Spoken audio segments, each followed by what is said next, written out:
multiply mo ng 12 months, 0. Multiply mo ng 10 years, 0. Even 40 years, 0. So if you always do what you've always done, you always get what you've always got. Kung hindi ka gigising, no? Hindi mo marirealize to, maniwala ka sa akin. Kung problema mo ngayon pera, after 5 years, problema mo pa rin pera. Last 5 years ago, problema mo pera. Wala kang binago eh.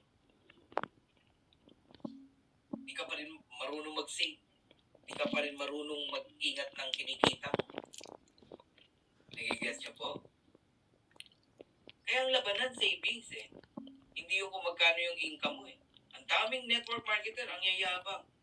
Pinapakita yung income nila. Tanungin mo kung may na-save.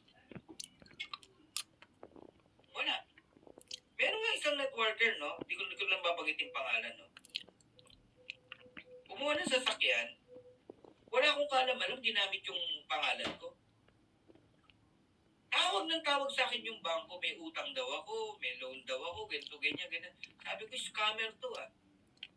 Na-realize ko, no, nung tumawag, may hinahanap na tao. Gusto nyo ba banggitin ko pa yung pangalan? Huwag na, no? Nahanap pangalan na yun. Hindi ko kilala yan. Sabi ko,